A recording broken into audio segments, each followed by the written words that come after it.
Ohé! Bonjour et bienvenue sur Fardata, la chaîne qui éclaire vos données.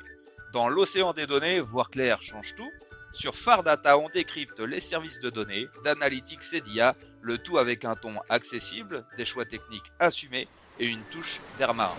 Alors que vous soyez architecte, analyste, data engineer, product owner ou simplement curieux, Fardata vous accompagne pour comprendre les enjeux réels, éclairer les compromis et prendre des décisions et parfois avec le cri des mouettes en bruit de fond.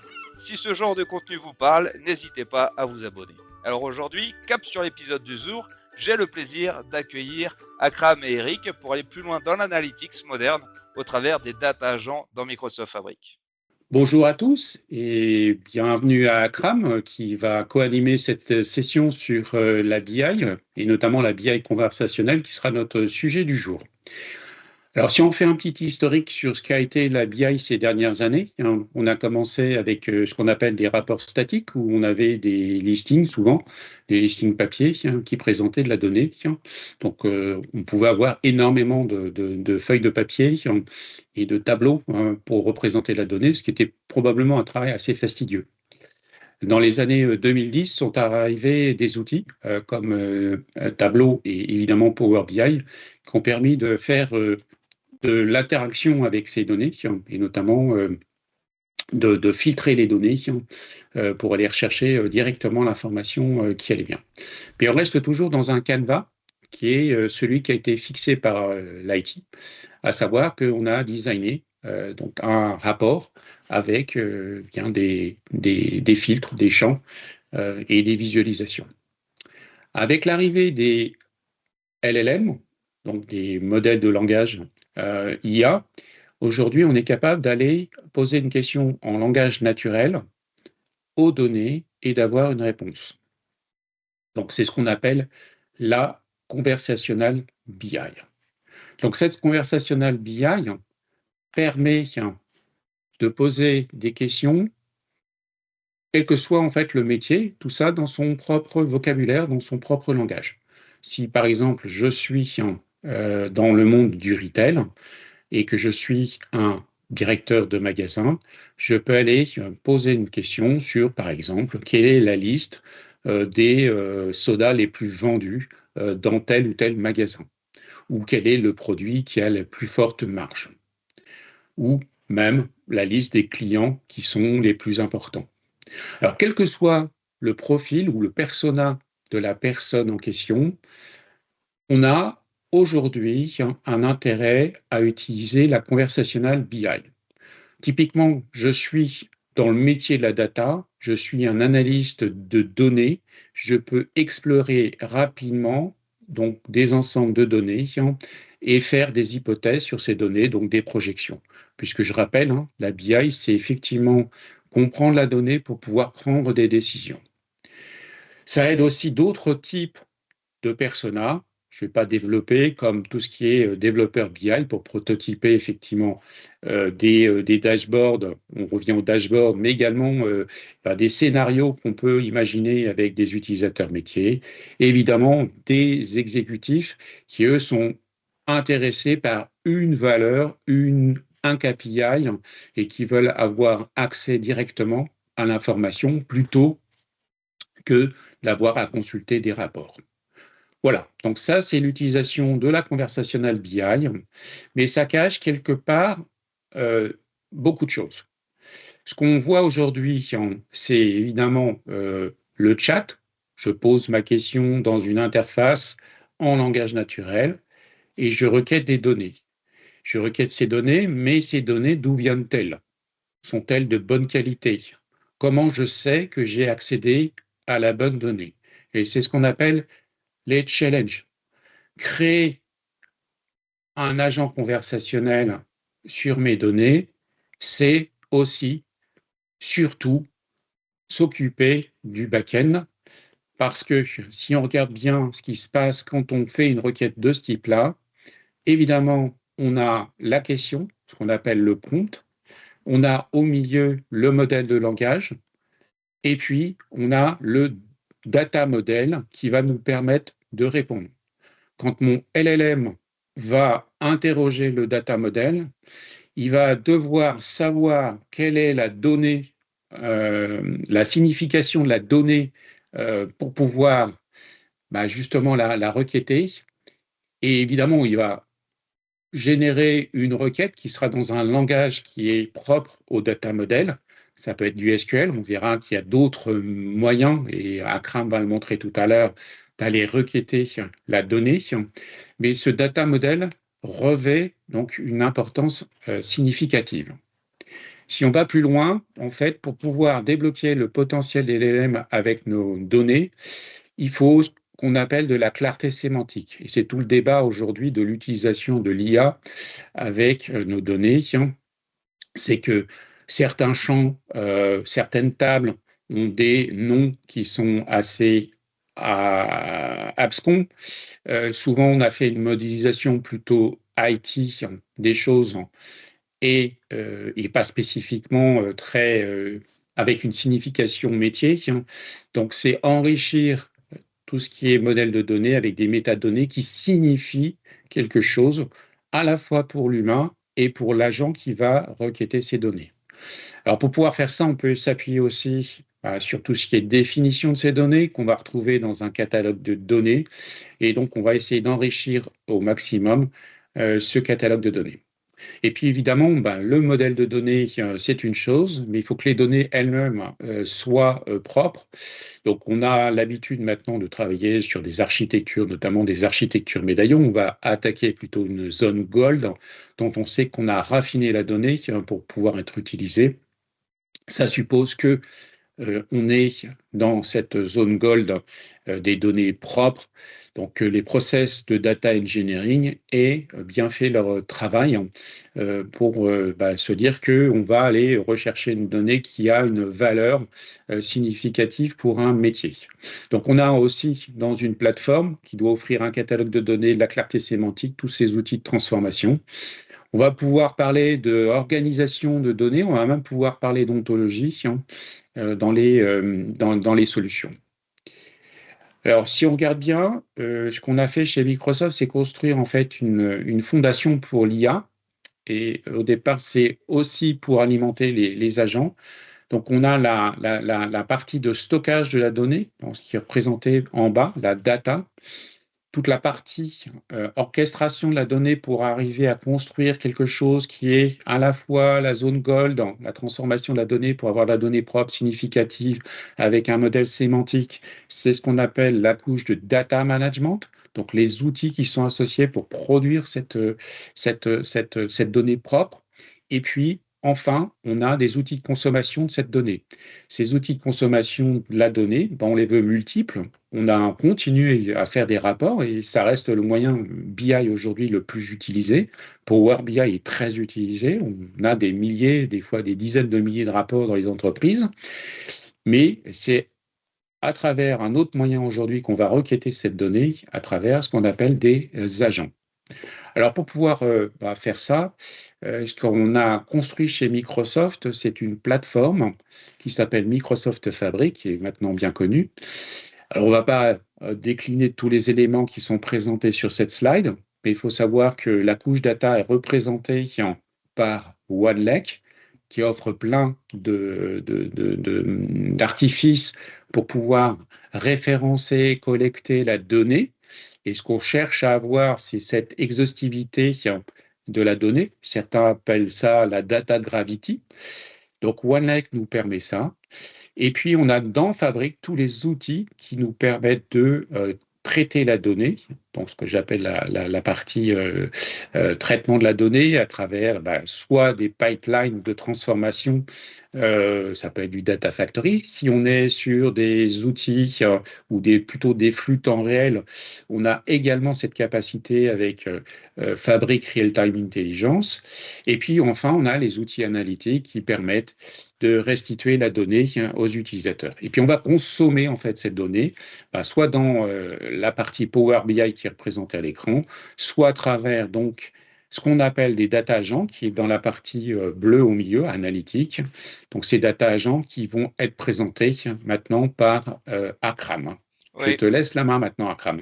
Juste pour rappeler que finalement, les sémantiques modèles pour la BI interactive étaient nécessaires qu'elles soient de qualité. Et donc, je comprends après ce que tu viens de dire que pour la BI conversationnelle, c'est d'autant plus important que ces sémantiques modèles soient qualitatifs pour finalement comprendre les besoins et y répondre avec les bonnes données. Alors, c'est un très bon point, Romain. C'est que l'humain, à la limite, est capable de comprendre qu'il y a une erreur. Donc, il a construit effectivement un modèle sémantique. Une IA, potentiellement, si on lui donne de fausses pistes, si elle n'a pas les bonnes informations, c'est d'autant plus critique. Donc, ça devient, cette clarté sémantique, ce modèle sémantique est extrêmement critique aujourd'hui. Merci Eric pour cette magnifique introduction. Merci Romain également. Donc, ce qu'on va voir aujourd'hui, c'est que comment un data agent peut être un véritable copilote de décision. Un copilote non seulement capable de diagnostiquer les problèmes, mais aussi de prioriser les actions à mener. Et donc, on va passer, comme tu le disais, Eric, de je regarde des rapports à je prends des décisions. Et tout ça directement sur vos données, dans Fabric, dans un Lake, et aussi même en temps réel, c'est ce qu'on va voir durant cette démo. Donc, on va essayer de se focaliser sur une entreprise fictive qui s'appelle Chic Bazaar.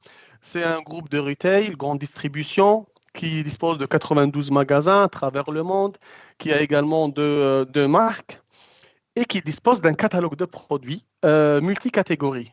Donc, du prêt-à-porter, de l'alimentation, décor et maison. Et donc, on est clairement sur un environnement complexe avec beaucoup de données, beaucoup de KPI et surtout beaucoup de décisions business à prendre au quotidien.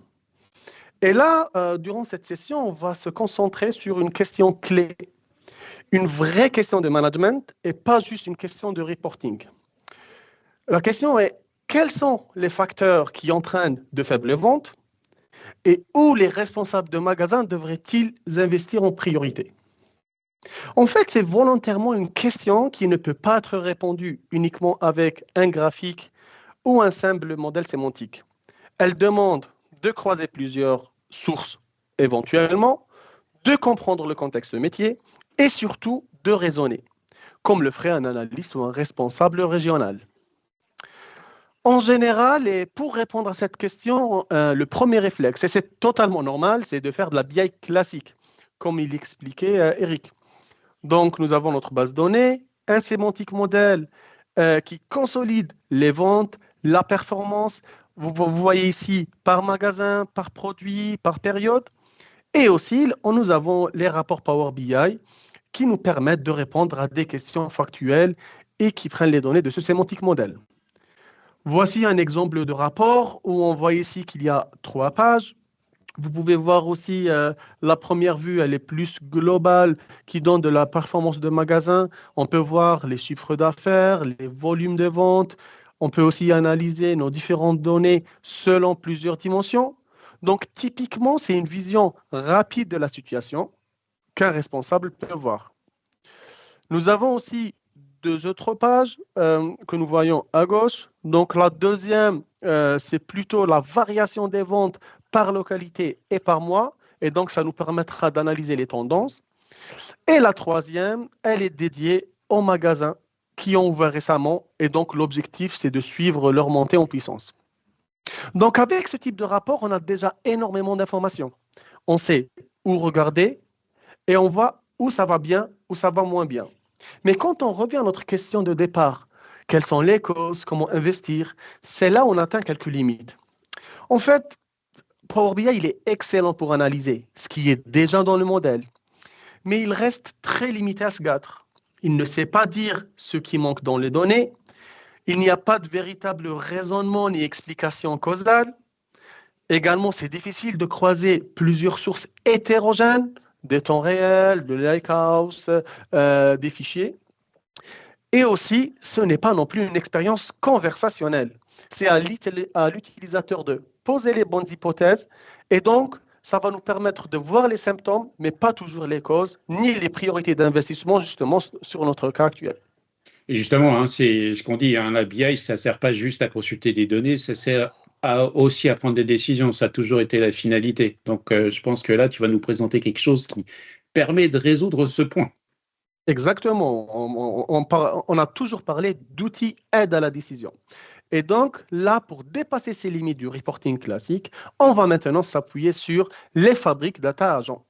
Un data agent, c'est quoi? Tout simplement un expert IA connecté directement à vos données dans un lake. Donc, l'objectif, c'est de permettre aux utilisateurs de parler à leurs données en langage naturel au lieu de naviguer dans les différents rapports comme on l'a vu bien avant. On peut ensuite les exposer là où les utilisateurs travaillent, dans Fabric, Teams, Copilot Studio via des API. Et c'est ce qu'on va voir durant cette démo. Pour construire un data agent, nous avons besoin de deux connaissances complémentaires. La première, et qu'on voit plus sur la gauche qui est là, c'est la connaissance métier. En fait, c'est comprendre les relations, les entités, la logique business derrière, le vocabulaire utilisé par l'entreprise. C'est très important. Et d'un autre côté, la connaissance des sources de données. Et donc là, où sont les données, comment y accéder, leur structure, leur qualité et traçabilité. Et quand on combine ces deux dimensions dans Fabric, on ne crée pas juste un chatbot, mais un véritable expert métier qui est basé sur vos données. Et la bonne nouvelle, Eric Romain, c'est qu'un data agent dans Fabric n'est pas un projet IT de plusieurs mois. Nous avons 4 étapes très simples pour le créer. D'abord, on crée l'agent dans Fabric comme un nouvel objet de la plateforme. Ensuite, on lui indique quelles données on peut utiliser et ça va jouer le rôle de source de données. Ensuite, on va le configurer avec du contexte métier, c'est ce dont on a parlé bien avant, en lui donnant quelques exemples de questions. Et à la fin, on va publier pour les métiers, qui est le but de tout ce projet-là. Donc, côté utilisateur, ce qu'il voit surtout, c'est un agent prêt à l'emploi, mais pas toute la mécanique derrière. Donc, faisons cela. Passons plus à la partie démo. Ici, je suis dans ma plateforme Fabric. J'ai un workspace qui s'appelle Data Agent Workspace. Nous allons créer un item tout simplement qui s'appelle Data Agent et on va l'appeler Store Sales Data Agent pour dire voilà, c'est un data agent pour les ventes des magasins pour notre entreprise Chic Bazar. L'idée, c'est qu'il devienne l'expert IA des ventes des magasins de Chic Bazar. Première chose, comme on a dit, on va associer les sources de données. Donc, je commence par lui associer le modèle sémantique des ventes des magasins, celui qui alimente déjà nos rapports Power BI, on l'a vu bien avant. Et puis, on va définir les périmètres de données. Donc, toutes les tables qu'on peut prendre, et là, ça va nous aider non seulement à sécuriser l'accès si on ne veut pas que l'agent ait accès à des données ou des colonnes spécifiques, et en plus, l'idée derrière, c'est de lui donner un domaine métier. Ce data agent, c'est pour les ventes des magasins, mais on peut très bien créer d'autres agents pour d'autres métiers. Donc, à ce stade-là, l'agent, il sait déjà lire et interroger les données. Mais avant de poser nos premières questions, je voudrais vous montrer comment se déroule l'échange avec un utilisateur et un data agent. Donc, nous avons 3 messages qui sont là. Premier message, côté utilisateur, c'est très simple, on pose une question en langage naturel comme un chat. Et donc, on le fait rentrer en bas ici sur le user input que vous voyez. Et puis, nous avons 2 messages en réponse. Le message numéro 2 que vous voyez ici, l'agent, il va transformer cette question en langage naturel vers une requête, qui peut être une requête SQL, KQL. C'est ce qu'on appelle les run steps. Et le message numéro 3, c'est le fait de reformuler la réponse de manière compréhensible pour l'utilisateur final.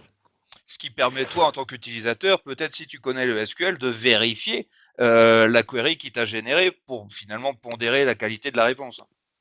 Exactement, c'est traçable pour les équipes data et IT et même pour les utilisateurs. Et c'est tout l'intérêt ici. Justement, on va voir comment il va interagir avec les différentes sources de données. Donc, posons une première... Juste pour préciser ce point-là, parce que c'est important, là, on est vraiment dans la conception, comme tu l'as déroulé tout à l'heure. Donc, dans la conception de ton agent, c'est à ce moment-là, effectivement, que tu regardes quelle est la requête qui a été générée pour vérifier la validité Alors, c'est quelque chose qu'on ne propose pas, évidemment, une fois que l'agent sera publié. On ne va pas afficher du SQL ou du KQL ou autre chose même à l'utilisateur final. Mais là, on est vraiment dans cette phase de conception de l'agent, comme tu le montres, et ce qui nous permet de vérifier, en fait, si la génération IA s'est bien passée.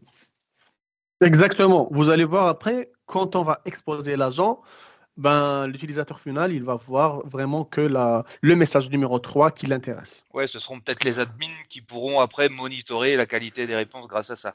Mais ce ne sera pas forcément pour les utilisateurs finaux. Très bien. C'est ce qu'on cherche, Romain. Simplicité pour l'utilisateur et transparence pour les équipes data et IT. Super. Et donc, commençons à poser nos premières questions. Je vais demander à mon data agent de me donner le top 3 des magasins qui ont les ventes les plus élevées. Donc là, c'est exactement comme le ferait Power BI là au début. C'est une question, il va me donner ici, il va me répondre avec les 3 magasins. Si j'ouvre le message numéro 2, les run steps, vous voyez qu'il communique en sémantique modèle avec le langage DAX. C'est le langage du sémantique modèle. Deuxième question, dans le même principe, montre-moi les ventes par code postal et par chaîne. Il va générer la requête DAX pour requêter la sémantique modèle. Il exécute l'analyse, il me renvoie le résultat avec le code postal et les différentes ventes. Très bien. Maintenant, troisième question, on va essayer de poser une question qui va venir là juste après, un peu plus intéressante.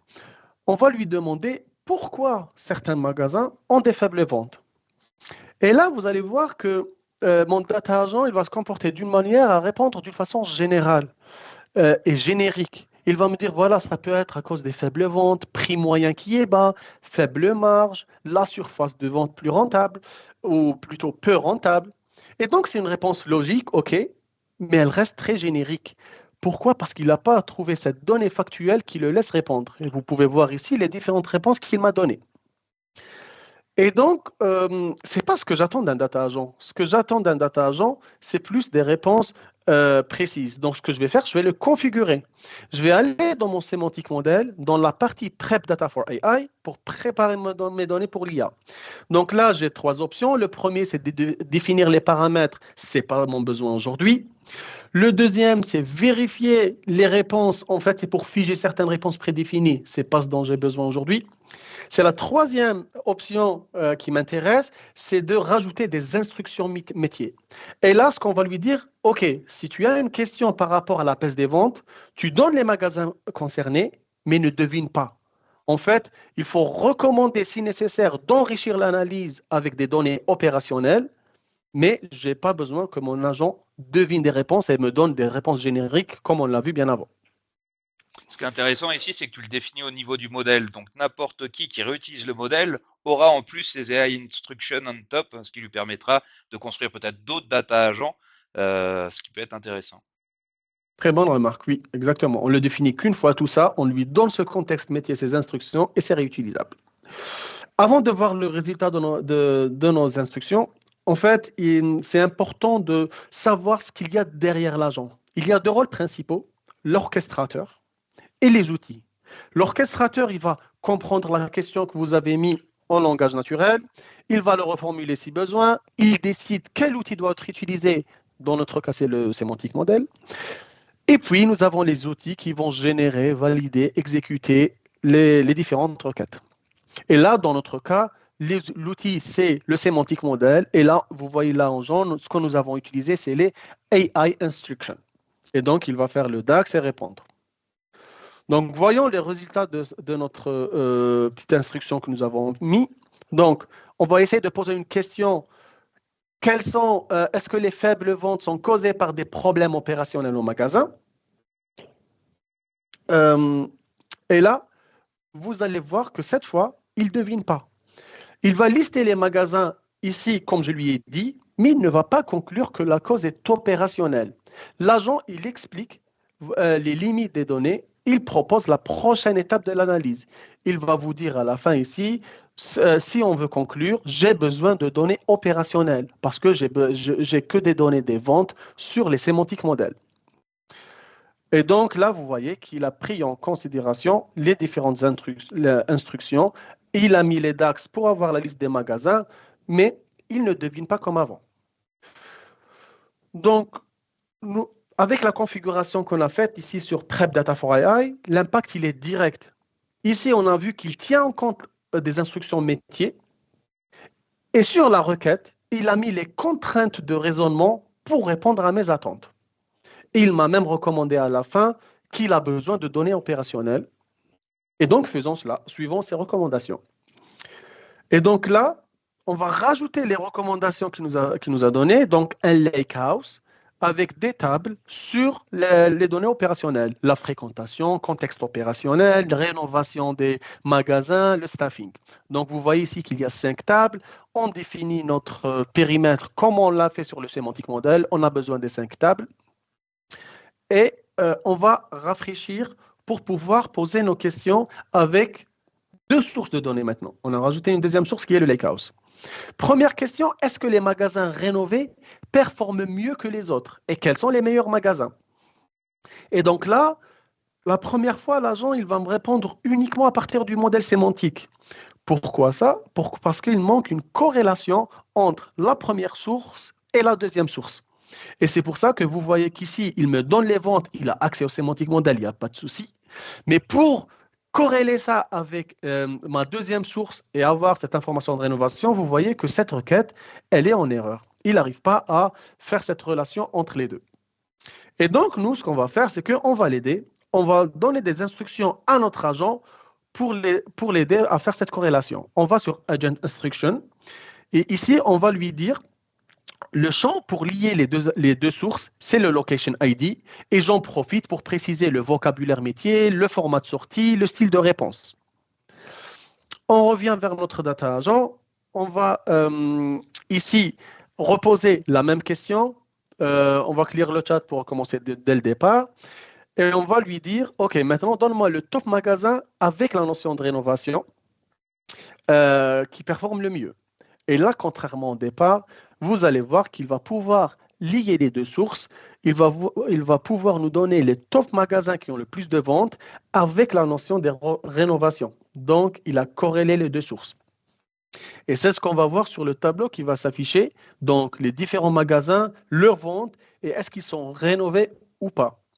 Et même si on regarde les run steps, vous allez voir qu'il a utilisé du DAX pour parler avec le sémantique model et l'interroger. Il va utiliser du SQL cette fois sur le lakehouse pour interroger les données opérationnelles. Donc, on passe d'une analyse purement descriptive à une analyse multisource orientée décision. Et c'est le but de notre data agent. Super, merci Akram. Et donc, on a vu qu'il y avait un certain nombre de bonnes pratiques pour avoir des réponses de qualité. Tu nous as montré un certain nombre avec la préparation du sémantique model et des instructions au-dessus du data agent. Ici, on a une liste de checklists. On vous mettra dans le commentaire le lien de cette checklist pour vérifier si vous avez bien respecté toutes les étapes. Est-ce que vous avez bien défini le scope du data agent? Est-ce que vous avez rajouté des verified answers? Est-ce que vous avez bien uniquement listé les données que vous avez besoin dans votre sémantique modèle? Est-ce que vous avez fait les tests, etc., etc. Donc, c'est une liste, une checklist que vous pouvez suivre. Et puis, vient ensuite un notebook qui va vous permettre d'assesser le fait que vous ayez bien suivi les bonnes pratiques aussi bien de développement du modèle avec les performances, parce qu'on imagine qu'une requête, qu'elle soit envoyée par le data agent ou qu'un utilisateur, eh ben, il y a des problèmes de performance qui peuvent arriver si on n'a pas respecté toutes les bonnes pratiques. Et puis, une bonne pratique, c'est aussi de rajouter de la description aussi bien des mesures comme des colonnes. Et on voit que dans cet exemple ici, on a des problèmes. On a aussi des redondances de noms de colonnes, ce qui peut poser des problèmes au LLM pour comprendre notre question et y répondre. Et puis après, on peut vérifier si on a bien testé finalement les réponses de notre modèle. On peut faire ça même en mode batch, tester si les réponses sont pertinentes, si c'est celles qui sont attendues. Et donc, on peut automatiser aussi ces phases de test avec un SDK qui va vous permettre, comme ceci, on voit ici, on pose différentes questions et programmatiquement, on va pouvoir valider que les réponses sont celles qu'on attend. Merci Romain pour cette checklist très intéressante. Et donc, dans un data agent, chaque source de données, elle est vue comme un outil que l'IA peut utiliser. Donc, quand on pose une question, l'IA regarde la conversation, il décide si elle a besoin de données ou pas, il vérifie les instructions mises par le créateur de l'agent, c'est ce qu'on a vu préalablement, et aussi, il va faire appel à un ou plusieurs outils. Donc, ça lui permettra de raisonner et répondre en transparence. Essayons d'aller encore plus loin dans nos décisions. On va enrichir notre analyse des ventes des magasins avec des données en temps réel, des informations de terrain. En l'occurrence ici, c'est la fréquentation des magasins en temps réel. Donc, s'il y a une personne qui rentre au magasin, on le détecte directement. Et ça, on le fait via Real-Time Intelligence. Eric, on en a parlé brièvement quand il a présenté Fabric tout à l'heure. Et là, le but, c'est que dans Fabric, sur nos 28 000 clients qui utilisent Fabric, la deuxième composante la plus utilisée après Power BI, c'est le RTI. Donc, c'est vraiment en expansion. Le but, c'est qu'à partir de données en streaming, base de données, IoT, événements, applications métiers, etc., en fait, Fabric va permettre à ces données de passer pour faire un parcours complet en temps réel. Donc, on reçoit, par exemple, des événements depuis un Event Hub, on les fait transiter sur ce qu'on appelle un Event Stream pour ingérer les données. On les stocke sur un Event House, une base spécifique pour les données en temps réel. Et tout ça, le langage qui est utilisé derrière, c'est du KQL, Customer Query Language, c'est pour analyser les temps en temps réel. Donc, on va rajouter notre troisième source, notre base KQL qui a des données en temps réel. Et donc, il y a deux tables de fréquentation de ces magasins. Concrètement, comme on l'a dit, c'est des événements qui viennent de Event Hub dans mon cas, qui vont transiter par le Event Stream que vous voyez ici. Ça va être stocké dans un Event House qui est basé sur des données KQL.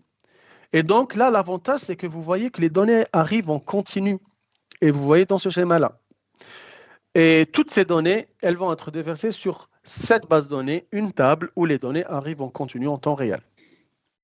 Donc, ce qu'on va faire, c'est qu'on va mettre à jour notre instruction globale et on va dire, attention, il y a une troisième source et c'est la KQL. Ce qu'on va faire, c'est que s'il y a une question par rapport à l'actualité du terrain, vous utilisez ici la base KQL. Pour les ventes, sémantique modèle. Et pour les attributs magasins, comme les rénovations, on utilise le lakehouse. On va aussi donner des instructions pour notre base en temps réel KQL. On va lui dire, s'il y a une question par rapport au ralentissement opérationnel, il faut utiliser ce KPI, Bottleneck Score. Et on va même lui donner la règle de ce KPI. Sur le gâteau, on va même rajouter un exemple de requête sur lesquelles il peut se baser pour faire son analyse. On va mettre un exemple de question par rapport au ralentissement opérationnel et on va lui donner aussi la query, une requête KQL qui lui permettra de lui montrer comment calculer ce KPI. Donc, ce qu'on a fait, on a mis à jour les instructions globales et on a rajouté des instructions pour notre nouvelle base de données. On va poser une question à notre data agent qui a encore été amélioré et on va lui dire quels sont les magasins qui rencontrent actuellement des ralentissements de service. Là, on a utilisé deux mots-clés. Déjà, ralentissement de service. Deuxièmement, actuellement, ça veut dire que je veux des données en temps réel. Et donc là, l'agent, il va interroger directement la base réelle en KQL. Et vous voyez ici qu'il nous donne les différents magasins qui ont des ralentissements. Il a utilisé des KQL qu'on peut voir ici avec le langage KQL pour interroger ma troisième source. Et même quand on voit son analyse, il a utilisé ici mon KPI, le Bottleneck Score. Il a classé les différents magasins selon ce nouvel indicateur. Il m'a même dit que voilà, la requête que tu m'as donnée en instruction, elle m'a aidé pour calculer ce KPI. Et donc, là, ce que je vais faire, c'est que je vais poser la vraie question qu'on a cherchée depuis le départ. Où devons-nous investir pour réduire les ralentissements ? Et à la fois, et aussi, comment améliorer leur performance commerciale. Et donc là, il y a deux notions, performance commerciale, donc c'est les ventes. Nous avons aussi les investissements par rapport au ralentissement. Et là, vous voyez que notre data agent, il raisonne, c'est ce qu'on attend de lui, et il va lier nos différentes sources, décider quelles données il a besoin pour nous répondre. Et là, vous allez voir que non seulement il va nous donner les différents magasins qui sont impactés, mais en plus, il va mettre cette information de fréquentation pour que nos données vraiment reflètent le moment actuel. Et donc là, vous voyez le magasin avec les différentes données opérationnelles. Et, et là, vous voyez que les deux requêtes ont été exécutées en KQL et également en DAX. Donc, on est maintenant dans une IA capable de raisonner sur des données historiques, opérationnelles et en temps réel, et de guider des décisions concrètes. C'est top. On peut rappeler que tu es en lecture seule là, sur les données. Hein, aujourd'hui, le data agent ne va écrire aucune donnée. On peut rappeler aussi que tu peux parler en français avec ton data agent, non? Oui, exactement. En anglais, on dit, voilà, c'est recommandé, mais bien sûr, toutes les langues fonctionnent. Si je lui pose une question en français, il va me répondre en français également. Donc, multilangage, c'est pris en considération. Super. Et donc, résumons ici ce que nous avons fait. Et la partie sécurité aussi, Romain, nous allons l'aborder un peu plus tard. Parfait. Et donc, au centre, on a configuré les instructions globales de l'agent.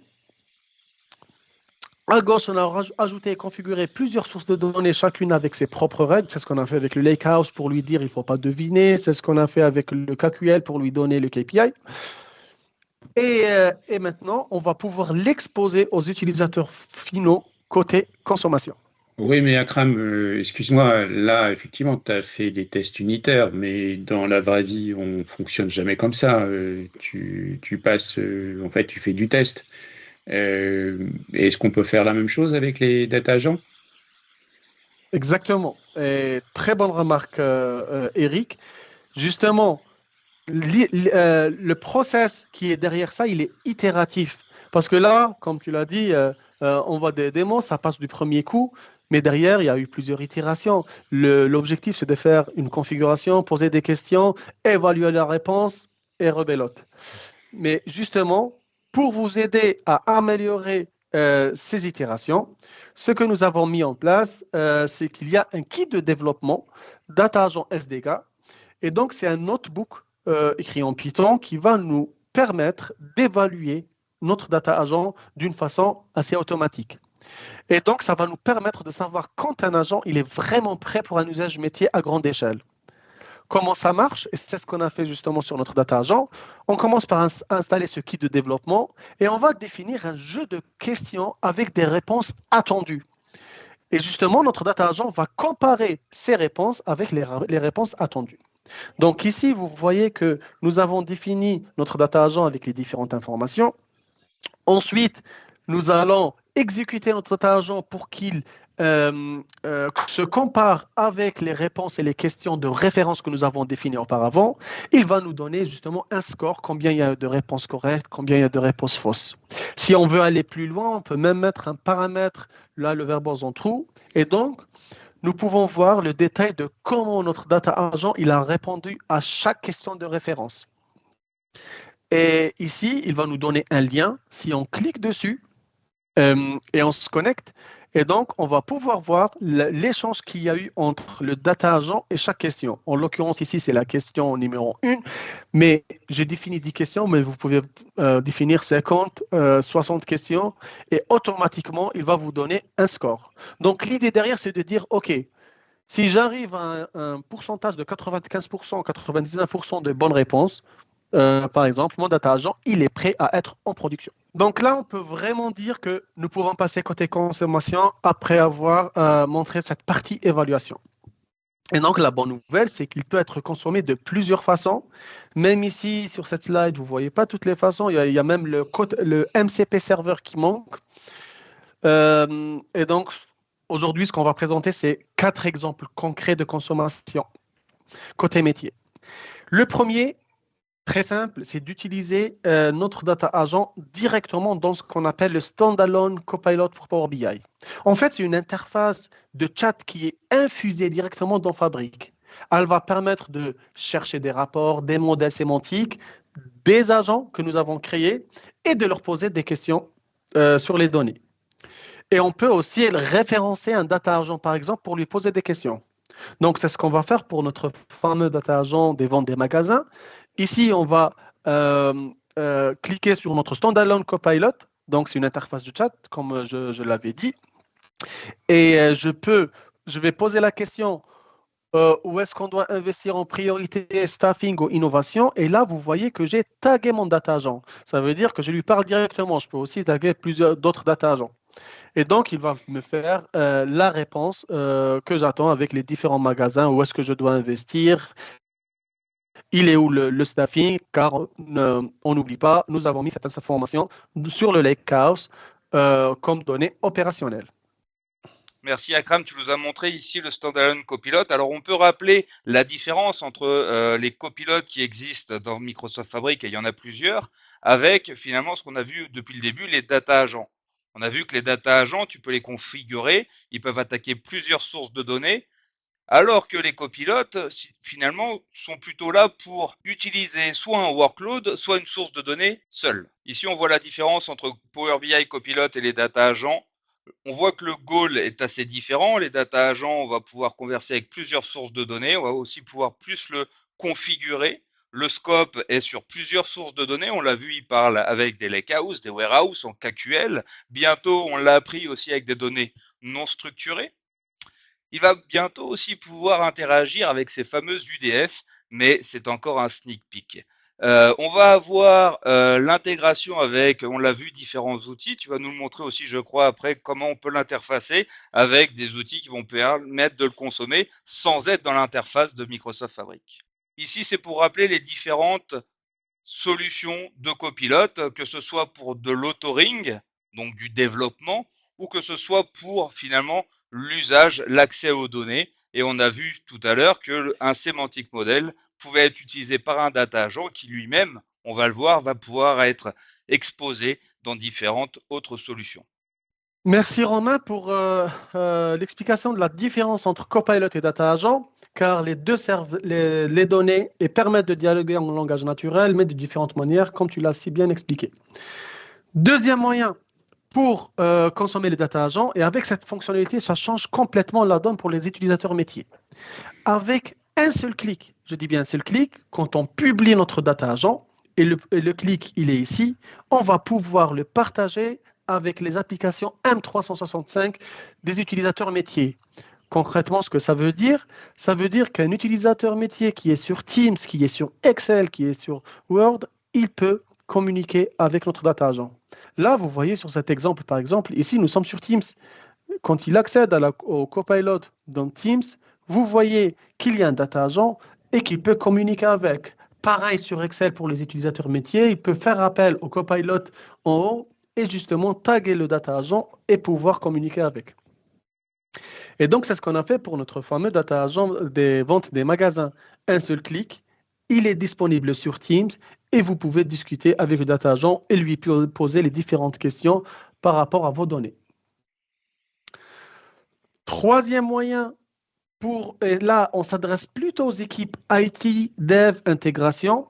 En fait, il existe un kit de développement en SDK Python qui est disponible sur GitHub. Je vous ai laissé le lien ici.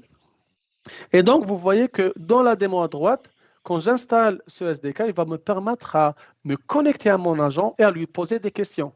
Par exemple, ici, vous voyez que je lui pose la question quels sont les magasins qui ont actuellement des faibles ventes.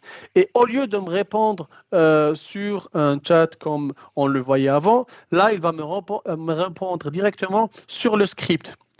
Donc, là, c'est idéal et les use cases, c'est pour les intégrer dans des portails métiers, des workflow pipelines ou des applications internes des entreprises.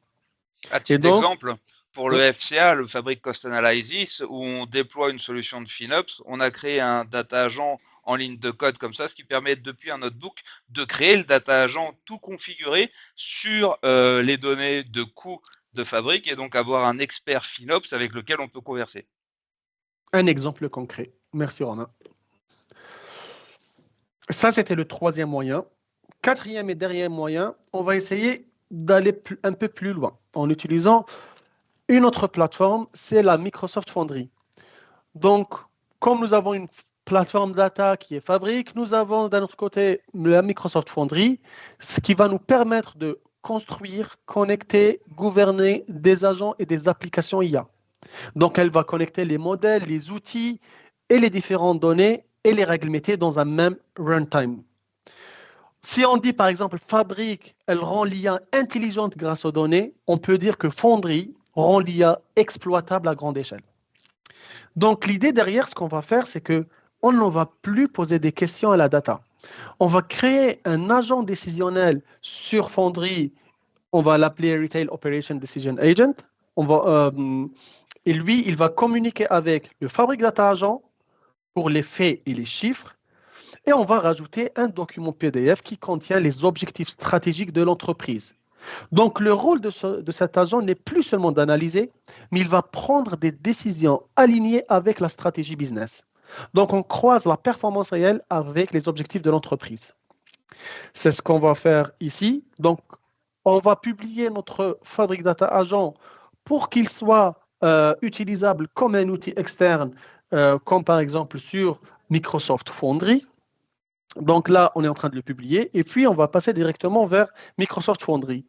On voit ici que nous avons notre Decisional Agent qu'on a créé et là, on lui connecte les 12 outils. Donc, premier outil, c'est le Fabric Data Agent et le deuxième, c'est le fichier qui contient les objectifs de l'entreprise. Vous voyez ici, c'est Company Strategic Objective, un simple fichier PDF à titre d'exemple.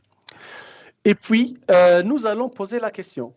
La question, c'est on va essayer de croiser les deux. Donc, on va lui demander quels sont les magasins qui sont en dessous de nos objectifs, de combien et quelles actions concrètes faut-il prendre. Et donc là, pour info, on peut aussi mettre des instructions sur Foundry pour notre agent. On peut même choisir le modèle IA à utiliser, notamment ici, c'est le GPT 4.1. Et donc ici, vous allez voir qu'il va me répondre d'une manière à ce qu'il va croiser les deux données. Il va prendre des données, des objectifs pour mettre les objectifs qui ont été mis.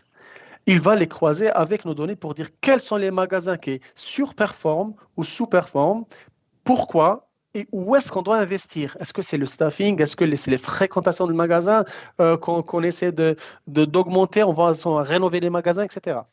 Et pour s'assurer de ça, on peut aller dans Trace. On peut voir ici notre data agent, il a communiqué avec Azure Fabric pour faire des appels à notre data agent. Et il a communiqué avec notre fichier. Vous voyez ici le file search call qui nous permet de communiquer avec le fichier des objectifs. Et donc là, les agents ne travaillent plus seuls. Ils collaborent entre données et stratégies pour produire des décisions exploitables. Tu pourrais très bien corréler d'autres sources de données externes à l'organisation, peut-être la météo, la position géographique, les autres magasins autour. Bref, ça t'ouvre le champ des possibles. Exactement. Là, c'est juste à titre d'exemple où on a mis, je reviens ici, l'objectif de l'entreprise, mais chacun a son use case et ça peut ouvrir le champ à beaucoup de choses. Et là, tu reviens vraiment à la définition de l'agent, puisque l'agent, comme c'est dit dans la signification sémantique du mot agent, ça agit. Et effectivement, là, tu as une logique vraiment de décision autonome faite par l'agent. Exactement. Et donc, l'intérêt de Foundry aussi, c'est aussi qu'on peut toucher plus de monde. On a dit exploitable à grande échelle. Et donc, ce qu'on va faire, c'est qu'on va toucher les execs. L'un des moyens d'y parvenir, c'est de passer par une architecture multi-agent. Donc là, ce qu'on va faire, on va créer un deuxième agent, on va l'appeler Exec Summary Agent, et son rôle, il est très simple, il va juste reformuler la réponse pour un public dirigeant, plus synthétique, plus stratégique, orienté décision. Donc, la même analyse va servir plusieurs audiences simplement avec des agents spécialisés par rôle. On ne change pas la donnée, on adapte la communication. Pour cela, on va utiliser dans Foundry ce qu'on appelle des workflows. Tout simplement, c'est juste pour définir qui parle à qui, dans quel ordre, etc., pour faire communiquer les différents data agents. Donc, ça permet de contrôler le raisonnement. Donc, c'est ce qu'on va faire. Ici, je suis sur Foundry. On va créer le workflow multi-agent stores. On va mettre nos deux agents, un pour l'exec et l'autre qui va analyser. Et on va lui poser ici la question, quels magasins sont en dessous de nos objectifs, de combien et quelles actions faut-il prendre? Et là, vous pouvez voir qu'on a une première réponse qui est une analyse qui peut être peut-être complexe pour des execs qui ont juste besoin de réponses courtes, orientées décision. Et justement, ça va la transformer vers cette réponse courte avec les top priorités, avec une réponse plus adaptée au monde des exécutifs. Et je pense qu'on a fait le tour, Eric, Romain. Absolument. Et ce qui est intéressant dans ce que tu as montré là, c'est qu'on peut facetter en fait un data agent en fonction du profil de consommateur de l'agent. Ça, c'est super intéressant. Alors, par contre, il y a quelque chose qui m'intéresse aussi, c'est le fait que, OK, on parle de Chic Bazar depuis le début, avec des données de Chic Bazar, mais admettons que je sois en fait un opérationnel dans le magasin de Marseille. Est-ce que j'ai le droit de voir les données du magasin qui est, par exemple, là, en banlieue à Paris? Merci Eric de préciser cela. Et justement, la réponse est non. Nous pouvons bloquer cela. Le volet sécurité, pour finir cette session, elle est primordiale chez Microsoft. Avec Microsoft Cloud, il y a 3 engagements autour de l'IA. Donc, non seulement le premier, les données sont vos données, donc vous restez propriétaire de vos données. La deuxième, c'est que vos données ne servent pas à entraîner des modèles des autres. L'IA apprend pour votre entreprise, pas pour l'extérieur. Et la troisième, tout est protégé par des standards de sécurité. Et donc, nous avons aussi ce qu'on appelle les principes des responsible AI, équité, fiabilité, confidentialité, etc. Donc, tout ça va nous permettre de sécuriser votre utilisation de l'IA. Et exemple, pour répondre à ta question, Eric, sur notre data agent des magasins, vous pouvez voir ici que nous avons un agent à gauche avec un utilisateur admin qui a accès à tout. Donc ici, vous pouvez voir qu'il communique clairement avec l'agent. Et à droite, un utilisateur lambda qui n'a pas accès aux données. Donc vous pouvez voir que ici, sur les sources de données, il a un warning qui lui dit « Vous n'avez pas les permissions suffisantes pour lire les données ». Donc même s'il a accès au data agent, il ne pourra pas extraire les données. Je pense qu'on peut être encore un peu plus granulaire avec le row level security. Exactement, Romain. Là, nous avons donné des permissions sur les items, ça veut dire un lakehouse, les sources de données, mais on peut faire du RLS, Row Level Security, donc des lignes précises, CLS, des column level security, et ça va s'appliquer plus précisément sur ce qu'on veut. Donc, ici, l'IA ne contourne jamais la sécurité et donc elle l'applique. Donc, même si l'agent il est partagé, il respecte toujours les droits d'accès aux données. Merci Akram pour cette présentation et surtout ces démos. Alors, Microsoft Fabric, à travers le Data Agent, c'est quelque chose qui évolue en permanence. Je ne sais plus si c'est toi, Akram, ou Romain qui l'a cité, mais il y a des nouvelles fonctionnalités qui vont bientôt arriver. Alors, ce que je vous propose, c'est aussi pour ceux qui seraient intéressés pour voir ça en détail, nous avons un événement qui est prévu chez Microsoft le 1er avril, le Fabric Roadshow, où nous allons passer toute une après-midi à décortiquer en détail à partir de données métiers qui vont arriver dans Fabric. Donc on verra même les notions d'ingestion dans le lake, l'exposition de ces données sous la forme d'agents. Et on verra notamment la publication, notamment et l'utilisation de ces agents dans AI Foundry et leur utilisation dans Office 365 Copilot. Donc ça, c'est pour les nouveautés et les événements. Il y a d'autres événements, je crois, Romain. Oui, on peut citer l'AI Tour qui arrive à Paris le 11 mars et on peut citer aussi la FabCon qui a lieu à Atlanta en mars aussi, pour lequel je pense qu'on va voir vraiment beaucoup d'annonces sur Data Agent parce qu'on imagine Microsoft investit comme aussi beaucoup de partenaires sur ce sujet-là qui est la BI conversationnelle. En tout cas, merci beaucoup à vous deux pour cette super session. Voilà pour cet épisode de Phare Data. Si ce sujet vous a aidé à voir plus clair sur vos choix data, alors le phare aura rempli sa mission. N'hésitez pas à vous abonner, à partager autour de vous et surtout, gardez le cap. À bientôt.